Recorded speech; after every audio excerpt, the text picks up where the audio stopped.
and I'll do the bio. Okay, and then she'll talk for a little bit, and then you'll field questions? Yes. Yes. And then about how much time frame for her talk? Probably about 30 minutes.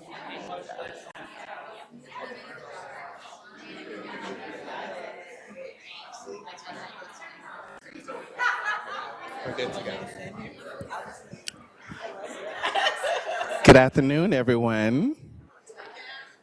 All right, we're going to go ahead and get started. Apologize for the delay.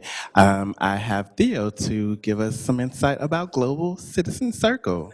A few moments. Hi, my name is Theo Dunphy, and I'm the president of Global Citizen Circle. And for those of you who don't know, Global Citizen Circle has a home here at SNHU on the campus, but it was born in 1974 in Boston. And we often say that it was conceived of as a way to bring together people of diverse backgrounds and opinions to address the pressing issues in the aftermath of a turbulent decade of assassinations, of war, and of government upheaval. And today, we're in a different decade, we're in a different century from when we started, but we're still facing turbulence and upheaval, and we still find the need for dialogue among people of differing opinions and backgrounds in order to come up with the solutions to solve the intractable problems that we all face in our communities, in our nation, and in our world. So it's always been our belief that constructive social change happens or begins with conversation. So I'm really pleased that you're all here for this conversation today about building bridges for racial reconciliation. I'd like to thank our co-host, the SNU Diversity Council, Jazz Jackson, for helping me with this. And I just want to say one other thing. Last evening, Latasha spoke in a very historic venue in Boston, the African Meeting House. It's a place that was built by freed slaves, and it's a place that has heard so many calls for social justice and equity throughout its long history. It's a place that that had people speaking in it, the likes of William Lloyd Garrison and Frederick Douglass.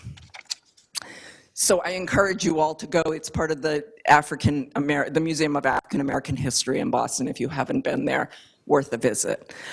Today we're in another historic venue, the Mill Yards of Manchester, a place where immigrants toiled at looms, built to process the cotton picked by slaves in the South, all in the name of advancing capitalism, a capitalism that primarily enriched the slave owners and the northern industrialists. Systems of racism perpetuated.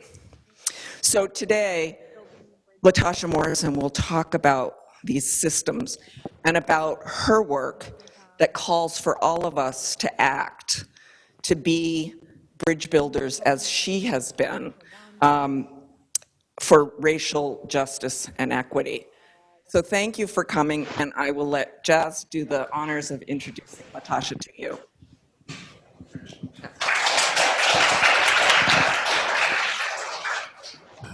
Thank you, Theo. So we have Latasha Morris. She's a bridge builder, reconcilier, and compelling voice in the fight of racial justice. In 2016, she founded Be the Bridge, a nonprofit organization equipping more than 1,000 subgroups across 5 countries to serve as ambassadors of racial reconciliation. Numerous organizations have recognized her as a leading social justice activist, including Facebook Community Leaders Program, Forbes, and Ebony Magazine, and a native of North Carolina. Latasha earned a degree in Human Development and Business Leadership, and her first book, Be the Bridge, will be released it was released in October 2019. Now she resides in Atlanta, Georgia. Welcome, Latasha.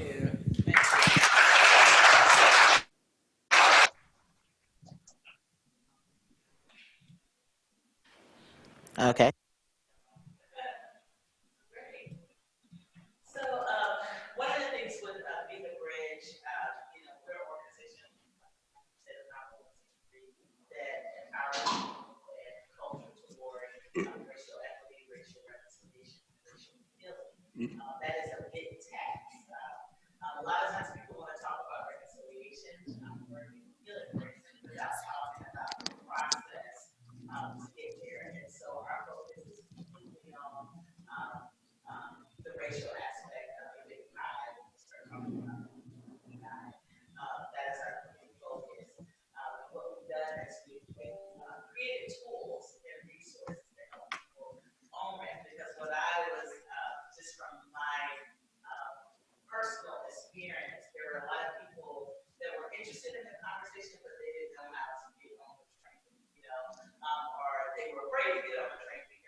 Bridge. So they can't hear you. Okay. And then the other thing, when you have the San Francisco Bridge, 11 people died doing that type of work. So bridge building is dangerous work. It's not like us coming to this point where it's a kumbaya. And that's what we want to feel. We want to feel comfortable. And so if you've entered into this work of DEI, if you've entered into this work of racial healing and reconciliation, this is uncomfortable work. It's painful. It's complex.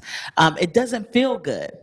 But on the other side of it, if you stick with it, if you filter through um, your your feelings and your emotions, on the other side of that, there's beauty. And I've seen it, I've seen it with the groups that we represent. When we started this conversation, it was just me in Austin, Texas. These are conversations I've always had, but with other Black people, because you didn't want to have this conversation with white people because it would fracture the relationship, or what you're saying is going to be denied or deflected. And so you typically didn't have these conversations. So we grew up having these conversations. I'm not saying anything new. These things that I say have been said for centuries. But the question is, who will listen? And that's the big part of bridge building, is that of a listener and that of a learner in this conversation. And so, I think that's kind of like when we talk about Be the Bridge, that's where we start, as a on-ramping to an experience of listening, an on-ramping to an experience of that of a listener. And that we're inviting people to have sorrow, shared sorrow, collective sorrow, because it is painful. It is hard to read this. I read Stamped from the Beginning by Ibram Kendi, and I know some of you may be familiar with his book, How to Be an Anti-Racist, but he has a book before that called Stamped from the Beginning that really is a concise book of like just the racialized history here in America and also a little bit in Europe. And when you read that, I had to read that book in like 15 minutes at a time. I'm still not finished with the book. I've read several books, but it's just such a hard read. You know, even as a person of color, it's just a difficult read because it's painful. Because you read this history, it makes me feel like I like to say I'm a freaking miracle. Because when I think about everything that was done to kind of put the boot on someone's neck, and that we're sitting here today, you and I up here, having this conversation with this audience, um, that's something for us to celebrate, you know? So let's give yourselves a hand for being here. And I think with a part of the bridge building work is we have to celebrate the small things, that you showed up, you know, that you're interested in listening, that you've read a book, you know, that you watched a video. You know, we have to celebrate those small things because it's overwhelming and it's so painful that it can take you out. But this work is for the long haul.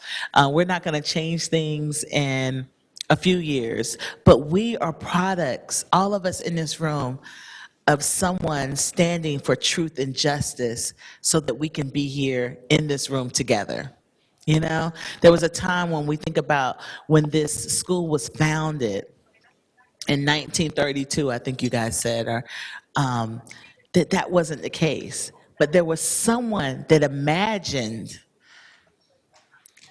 you know, that this would happen.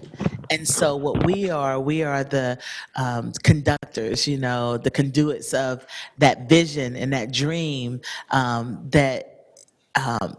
someone else. And so what we're doing now is we're creating a bridge. We're carrying a mantle that's going to be given to this up and coming generation, that they can take this thing, they can take that baton and take it across the finish line. We may not see it, but it doesn't mean that we don't invest in it, that we don't have the conversations, that we don't plant the seeds, because sometimes we have conversations with people and they don't get it. They're dismissive. They become angry. But then as they sit, someone else may come along and explain it a little different. There may be some heart transformation.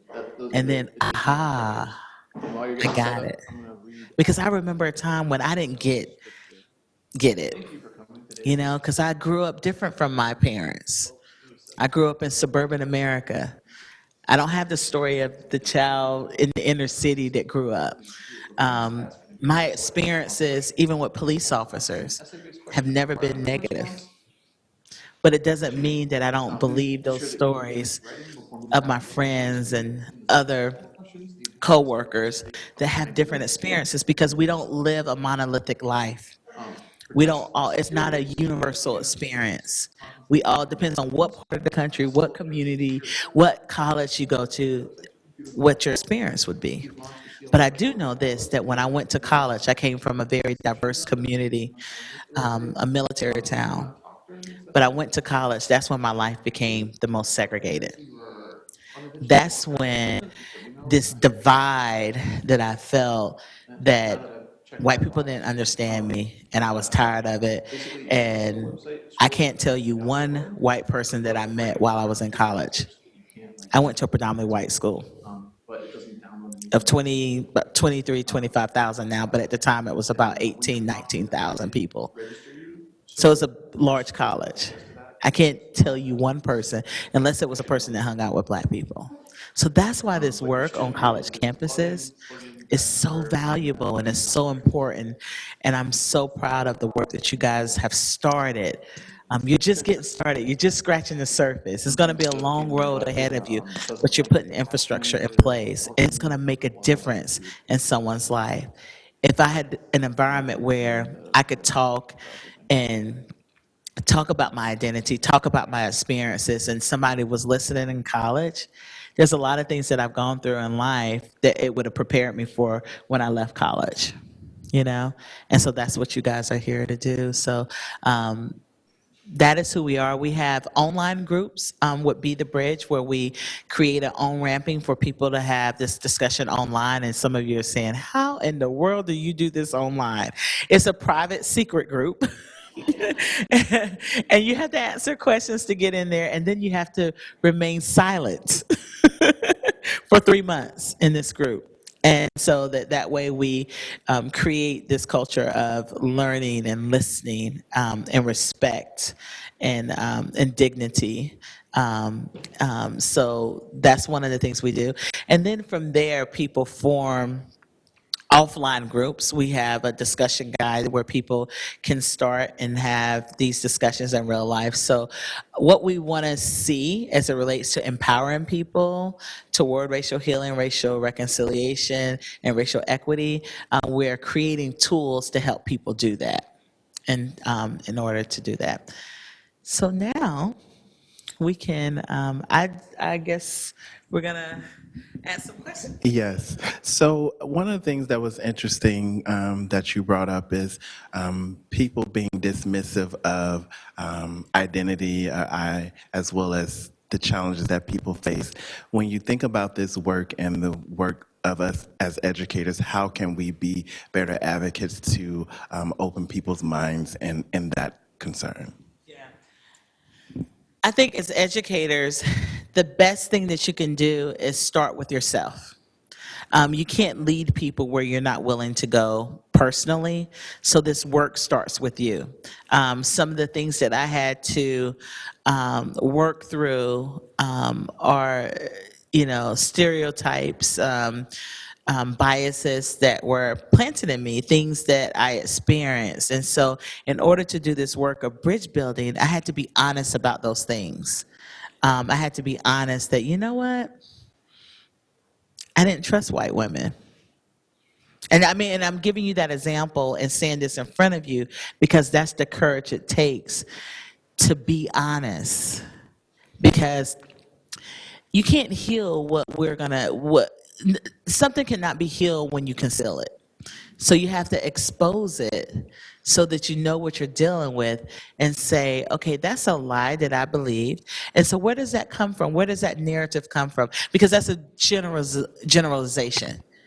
Because every group of people has people in it that are good people and some people that are not so nice. You know what I'm saying? And so we have to understand that every group of people is like that. No group is better than the other. No group is superior than the other. If you put some of the things that have happened culturally to one group, you would still have the same outcome. So it's not innate in people's DNA. And so we have to understand that. And so I think what you can do as educators is to really have a posture when you enter into this work, that of humility, that I don't have all the answers, that I don't know all the questions, that I may have blind spots, and that I too must be a learner and a listener. And I think that will really help equip you to do this work. So I know that's probably not the answer. We want a formula. We want a like point one, point two, and point three. I just gave it to you. Listen, learn, and lean in. Okay, and my team is probably about this. She keep adding words. Where'd that come from? But that's a part of it. One of the words we use is that of lament, which is like this, to have sorrow, because that's going to be an experience that you have. You're not going to feel good. You're going to read history and you're going to be like, oh my gosh, like, it makes you feel bad as a person. And because if you understand anything about culture, and I was telling this to the group downstairs, is like, as a person from Western European culture, like if your ethnicity is like more Western European, you're going to have that more of an individualistic culture. And those that are from African Asian descent, it's more of a collective culture. You see that played out because when something happens on the news and it's a white person, y'all like, wow, that's a misinformed, crazy white person, I mean, that's what you say, because it doesn't, you're not thinking like, oh man, he makes me look bad, but when that happens, if it's an Arab person, or if it's a Latinx and something happens, or Asian person, there's a collective feeling of, because we're looked at as an entire group, One person does one thing, and it's like the entire group. You have one bad neighborhood, all black neighborhoods are bad. Really? You know? And just because there's black people present doesn't mean that it's bad, but that's the narrative that we believe. And so we have to check ourselves on that. We have to be honest with where's that coming from, and understanding that those differences in how we ingest our belief systems and our values and where it's coming from. So yeah. So one of the things that continues to come up on the surface regarding this work is the marginalized people are becoming the voice of this work. And so one of my questions for you is, what advice do you have for those people who are usually being the advocates for this work because it becomes exhausting, as well as to think about how do you support those people who are not the marginalized to be advocates for this work as well? That's good. Good. I mean, you coming up with those questions. This experience right here. Like, those are some good questions. A part of this work, I'm going to be honest, because I do feel like this work has to be led by people of color. Um, and the reason why I say that, because we know our own experiences, because we have been the marginalized. We are not the majority culture. You cannot speak for me. But in that, as we lead this work, we need people who are co-conspirators, as Faith said, and people who are accomplices in this work. And there's a difference between what I just said and an ally. You notice I didn't say the word ally. And I gave this example last night because we need people that's going to walk in front of us, but still let us talk, not talk for me. That's going to walk in front of me. So if something go down, that you're willing to go down first. That's what an accomplice means. Not standing behind me, talking about, I got your back. No, they're gonna get me first. I- so, so you leverage. This is the thing. As a person that's in this work and coming alongside as an accomplice, you leverage your privilege that you have, and you leverage your privilege, kind of like you've done with Global Citizens and bringing this conversation. You use your platform to lift up voices that are unheard, not voices that are voiceless, because nobody's voiceless unless you have an actual medical condition. But you lift up the voice of those that are unheard because they are not the majority culture. There's, who holds the, when you look at who holds the history, who writes the history, who tells the narrative, are those that are in majority culture. And so when you get on this bridge, you don't want to take up all the space and do all the talking.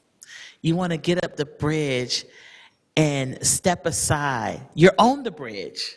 You're an important, valuable part of this work, but your position changes. There's some different lieutenants. There's some different generals. But how do I still be a productive soldier in this work? It doesn't make you less valuable, because you can't win a war without the soldiers. The soldiers are critical and key.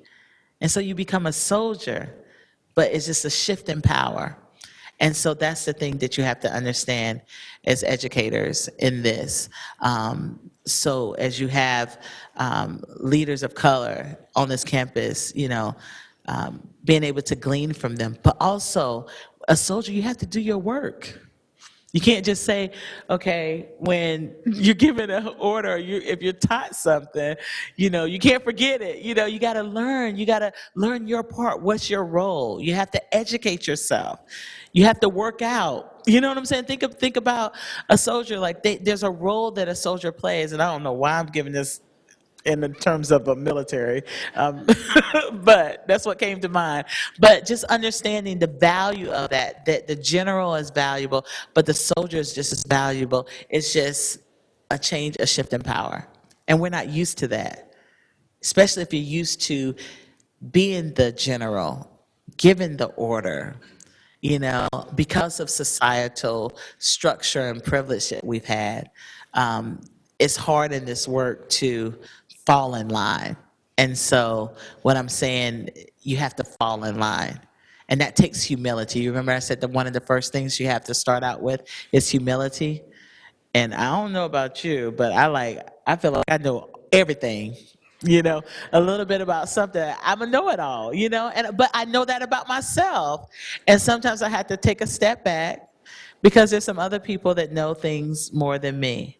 And just and being able to be corrected when you're doing something wrong. And that takes a lot of humility. And sometimes some days we have it and some days we don't.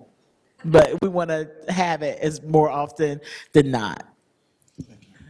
So I was able to jump in your conversation earlier when you were meeting with the other people. And so one of the things that I thought was interesting from you was that you were identifying some systemic things that occur. I think you were mentioning Ferguson and how it impacts the perspective of how people see each other, how people see situations. Can you give me some context behind that for the group to be able to understand regarding the social justice work? When we look at, we don't realize, we understand racism from an individualistic standpoint. So when we define racism, we don't see it as systems and the misuse of power and prejudice. We see it as someone said a racial slur, very individualistic. And so you're saying, if I'm not racist, then that's it. So the goal is to be not just non-racist, but anti-racist. So that means you're working against the systems that have been built up. And so every system, think of any system that we have, the foundation of that, because our country is different, the way because this was a new country, and how we enslaved people, how we committed genocide, like that means every system was built upon that system. What we did was come up with amendments and new policies, but we didn't deconstruct the systems, the current systems that were in place that work without us even having knowledge of them working. They work. And they have worked for centuries. And so, for instance, that of school, so the school system, the education system, a lot of our communities are products of geographical injustice and racism. So we have redlining. And so what we did in 1968 with the Fair Housing Act is we said, you know, people cannot be discriminated now against as it relates to them buying houses. But our government had instituted a system that after World War II, where it valued spaces that white people were in and devalued spaces that brown and black bodies were in. Our government did that. And then we said that banks, you can't do that. You know, homeowners, you can't do that. Developers, you can't do that. And so we created this law with no strategy. We didn't deconstruct, we didn't go back and say, well, we did this, so let's go back and reevaluate those homes. What we did was put a school system on top of that broken system and said now 30% of your property taxes goes to your school. And so what schools do you think have the most? And then we sit back and say, well, what's wrong with that school? What's wrong with those students? They're still using books from 1999. That's what's wrong with those students. You know what I'm saying? And so if we don't know that context and that history, we're going to continue to repeat the same story. And so, you know, my grandparents still live in a neighborhood that was redlined. You know, my grandmother's house, and how you earn wealth, that goes into the wealth gap. You know, you build wealth through property and home ownership.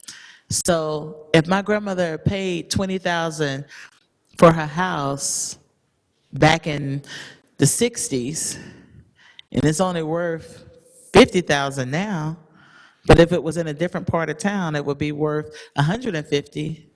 I got a problem with that. I have a problem with that. That doesn't just go away. We don't just move on. And, you know, we fix those systems, and you invest in people They're going to be a product of fixing those systems. And if we don't have these conversations, half of what I say in a lot of spaces, people don't even know that history.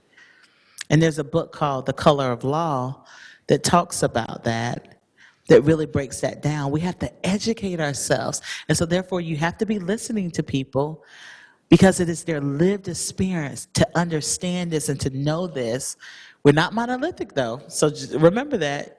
So you're gonna come in contact with people that are like just as clueless as you are because we grew up in the same schools that you grew up in, okay? Okay, monolithic is like we're not the same. We have different lived experiences. Where did you grow up? Point Gibson, Mississippi. Okay, Mississippi. I'm from North Carolina. I'm trying to think. Where are you from? Right here, you. New Hampshire. Okay, so she grew up totally different experiences. You know, and so my experience, I'm impacted by the community and the environment and the culture that I'm also a part of, And so one of the things growing up, this is not stuff that my parents talked about in my household, but I have friends, their parents talked about it all the time. But now that I do this work, everybody got a story to tell. I mean, my everybody wants to tell me a story. And I'm like, if y'all would have told me some of this stuff when I was growing up.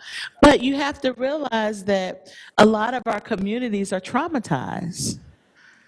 They need healing from trauma. They didn't want to talk about it. It was painful. They didn't really understand it. It's just the way that it was, And they don't understand until you start explaining sometimes the things, because they grew up in the same systems. Until you start explaining these things and they start educating themselves. My dad has all kinds of stories now. He tells me about the military and his experience. But I never heard those growing up. So that's what I'm saying. It's just when we say we're not the same. So just because you come in contact with 5 people that are native that are saying, oh, I don't care about, people naming their football teams racist names. Which you'll hear that and then you have to understand the history of Native Americans and how many have been stripped of language and culture, and many were adopted out against their will and taken from their reservation. And I mean, just that story, why you have that, but then you have 1,000 of them on this side saying that that's racist, but we want to listen to what agrees with our belief system and the narrative that we've come to believe.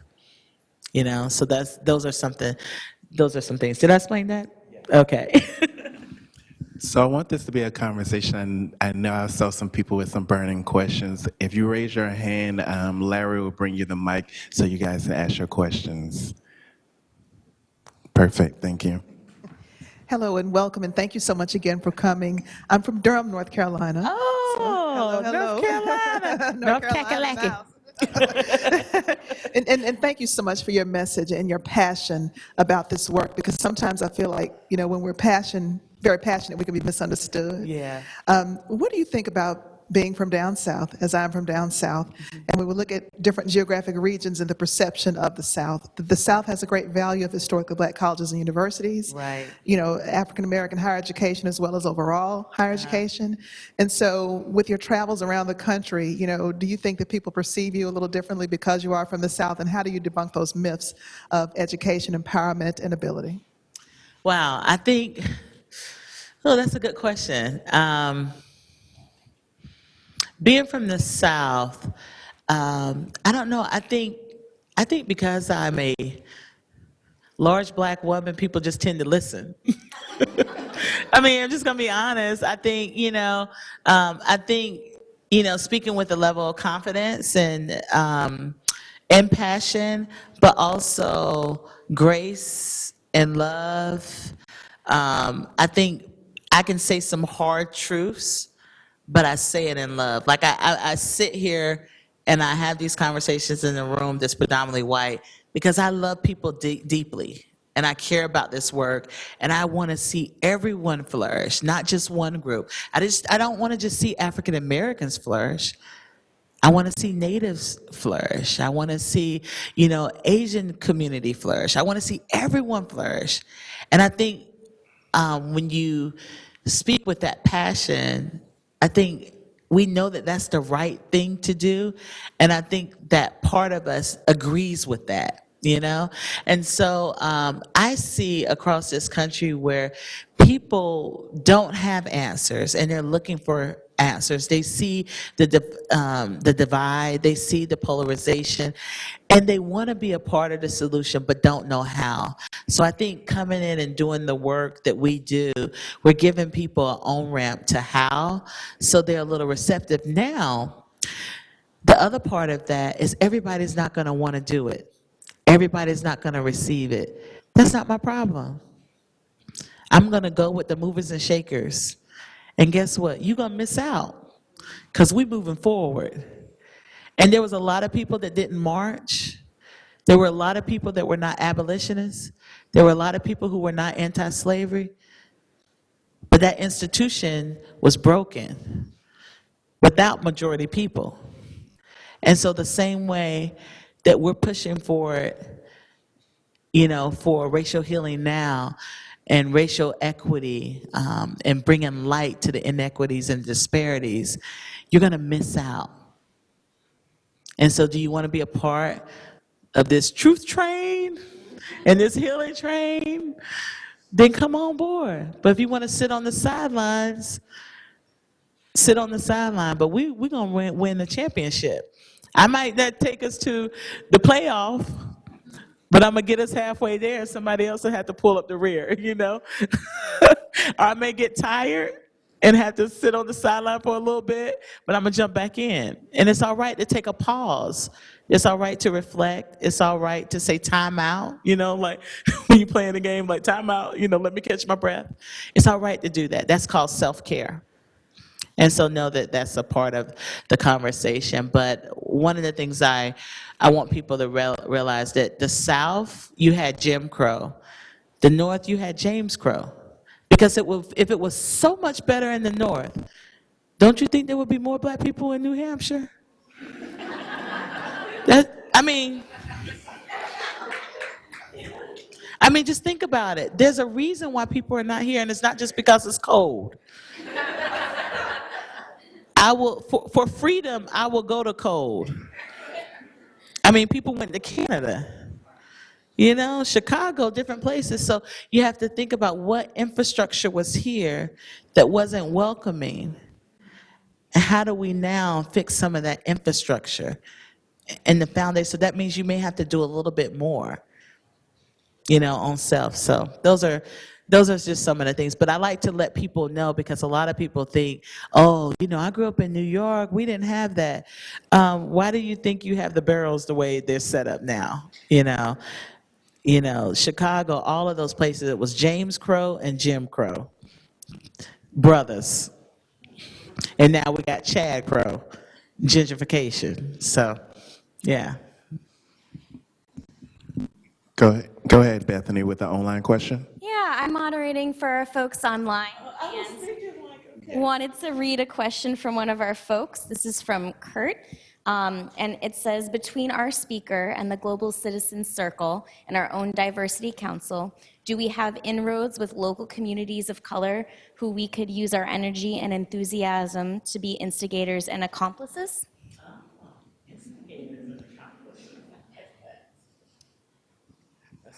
Yes.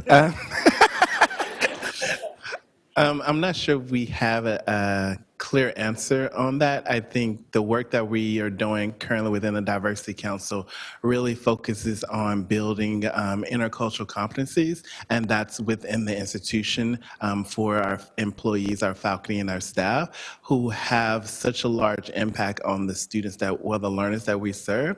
And so this work is hard. It takes much more than just having a conversation. As Latasha indicated, it requires a lot of reflection. And so one of the things that we continue to notice is that the people that are passionate about the work show up. And the people that it's not a priority are not in the room. And so one of the things that we're continuing to have a conversations with all of our leaders is, how do we get the right people in the room? How do we make sure we're prioritizing this work to make sure that it's aligning with our key performance indicators? Because if it's not there, then the change is not going to happen, and it becomes a sideline priority. Theo, do you have anything else to add?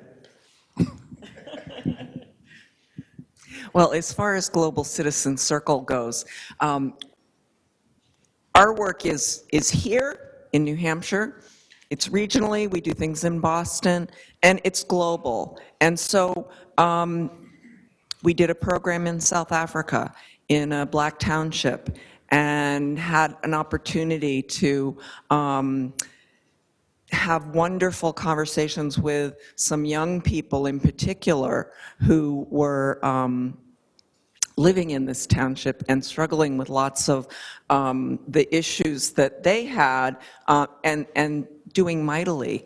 And so, and we live streamed that program. So in terms of all of you wanting to learn more or be involved or participate in these kinds of conversations globally, we have a platform for that. When we do our programs, we very often try to live stream them and really encourage people to join the conversation so it goes beyond just that one and done.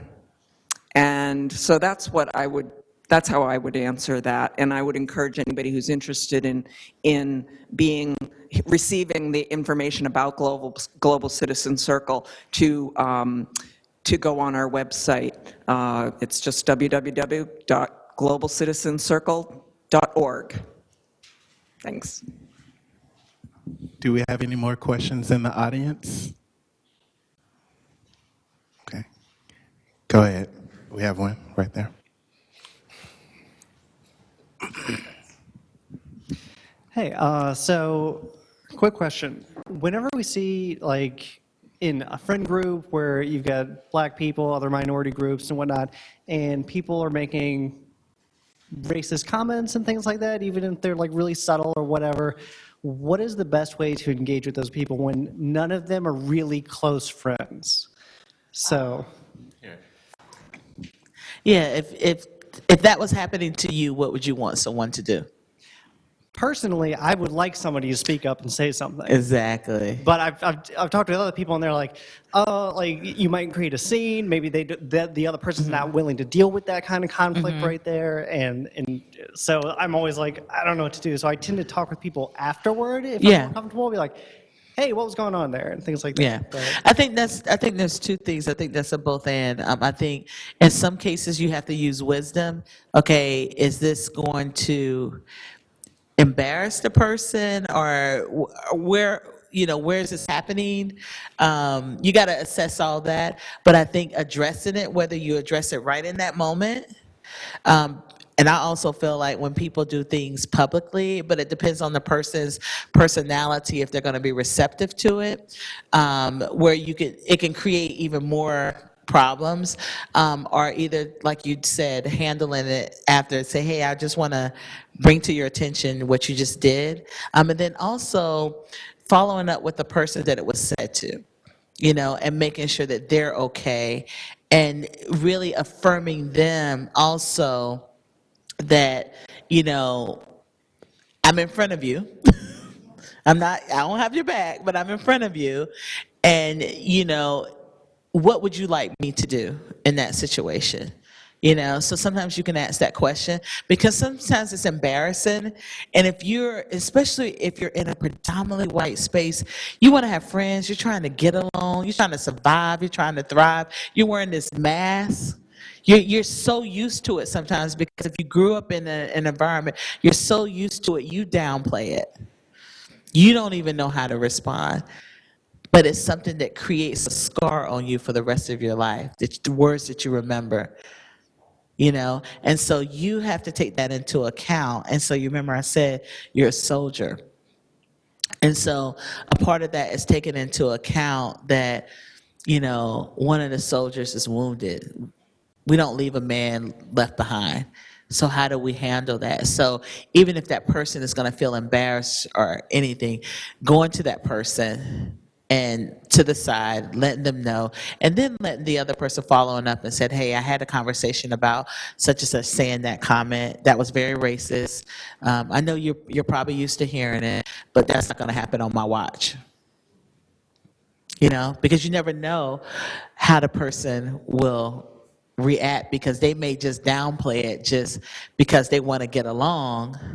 So you have to know that coming into this. And then sometimes if you do something like that, it will empower the person to start speaking up for themselves if they feel like I'm not outnumbered or it's going to cause a bigger mess.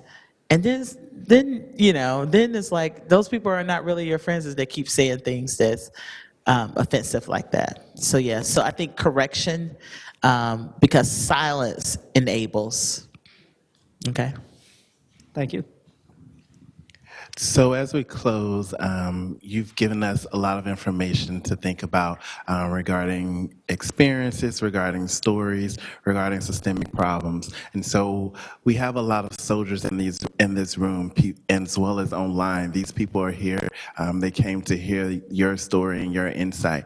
What would be 3 action items that you would recommend for the soldiers in this room and both online that they can take away and do something in the next 30 days to be impactful to help support this work of social justice?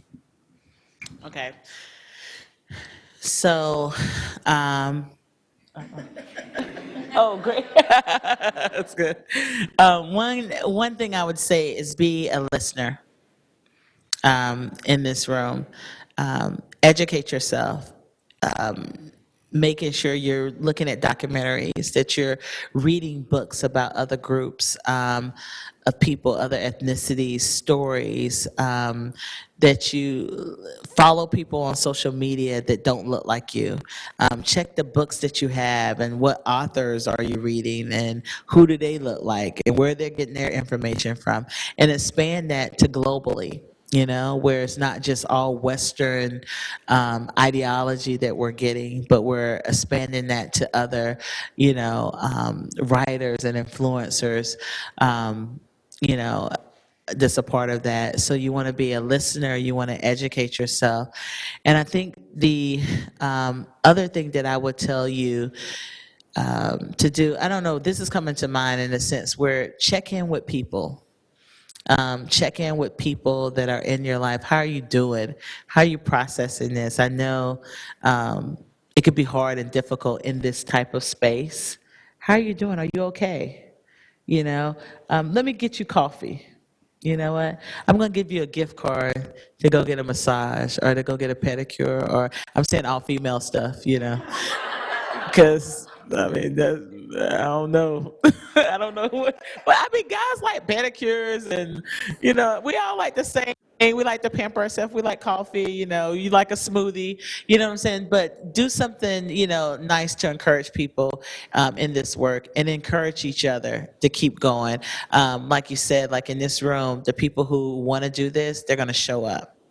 So show up for one another, support each other in this, because the people on the outside of this, they'll be looking at the support, the things that you're doing, the events that you're doing, the conversations that you're having. They'll know they're missing out. And when people feel like they're missing out, they want to be a part of, they take a different posture, with that. So don't get discouraged by the number that's showing up, because it takes a while. So those will be the things that I said. And I know some of you thought you were going to get a formula or do this, number 1, number 2, number 3. But listening that's a verb. Learning, like all of these are action items. Checking on someone, those are action items. So don't feel like you have to have this big grand thing that you need to put on this big event or something like that. Start with yourself.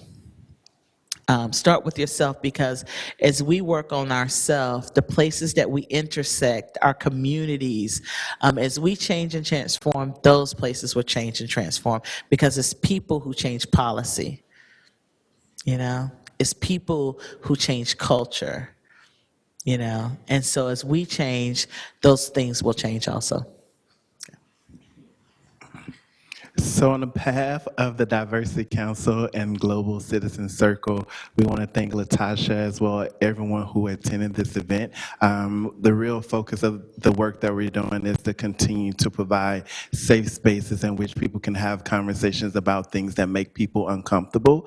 And so that's through this lens, it allows for us to have much more dialogue and to be able to continue to grow and learn. So I want to thank everyone for attending. You'll receive a survey to give us some feedback on how we can continue to do this work. The Diversity Council has events up into December, so please look out for our events via social media and all different types of communications that we have.